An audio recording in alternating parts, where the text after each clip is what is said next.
Hey everybody, welcome to another edition of Ask Me Anything. This is where Lund Loop subscribers can ask me anything about markets, trading, or life, although no one's asked me anything about life yet.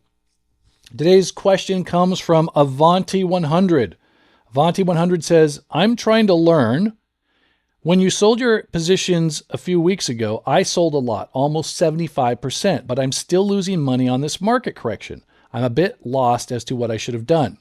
And there's a second part to this question, which we will get to in just a moment. All right, let's put some context around this question first. Most people describe their participation in the market in terms of strategy. I'm a scalper. I'm a swing trader.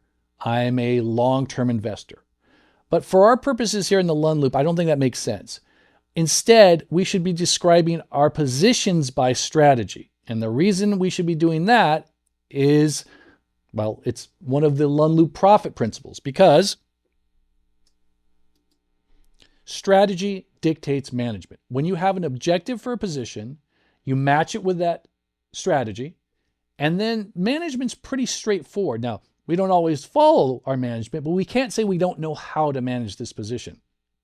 Okay, so there's basically 5 different strategies, and they will bleed over into each other a bit, but for our purposes, for our framework here, there's 5.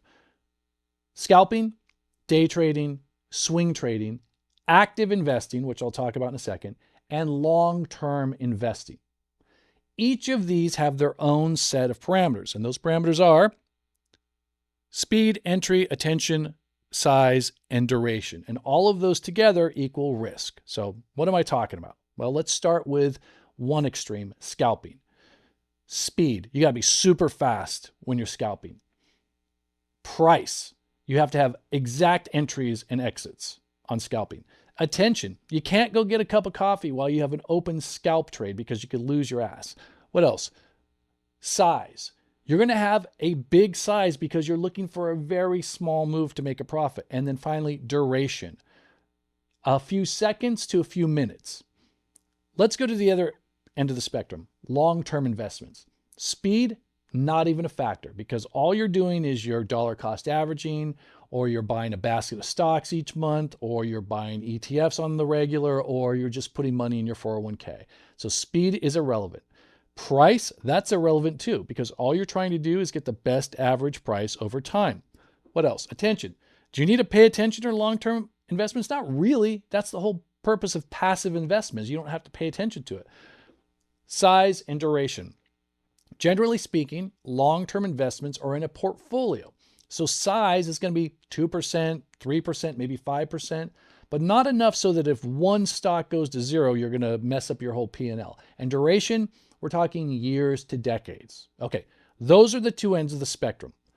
Active investing, to me, is the same as long-term investing, except you're just using a little bit of strategy to know when to add to a position and then maybe to trim it. So let's say you've got a position in Apple. You're never going to sell it. You're going to have it till you retire. But Apple pulls back to the 50 EMA. And you say, hey, you know what? I'm going to add to my position here. Now, if it breaks the 50 EMA, you're not going to sell it because you're not trading it. You're just looking for places that are logical, that give you the best odds to add.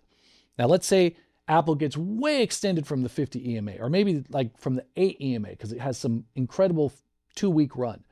Maybe you're going to trim a little bit because you think it's got ahead of itself, but you're not going to sell the whole position. So active investing is a little more strategic.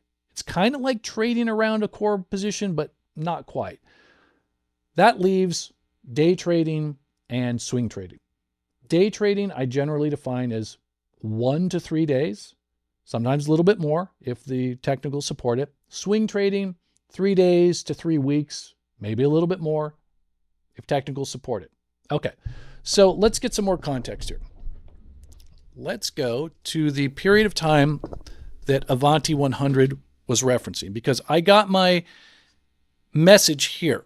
Now, at this point, the market was down 5% from the all-time high on a closing basis right here. And I'm going to guess that Avanti is really referencing this period here, this pullback period. All right, so I'm going to go out on a limb and I'm going to make some guesses here. The 25% of the positions that they have open, that Avanti has open, those were not investments, long-term investments, or active investments, because by definition, those will lose money at times. The market's going to pull back. They're going to lose money. That's just the way it works. You're betting that those over a long period of time will be profitable, not on short-term pullbacks. I'm betting that this was not a scalp trade gone wrong, because if it was, it's such a highly concentrated position, I would imagine Avanti 100 has blown up. So my guess is these were or are day trades or swing trades. And if that's the case, then I'm guessing that the methodology you have for risk management that tells you when you should be out of those trades does not true up with the strategy, right?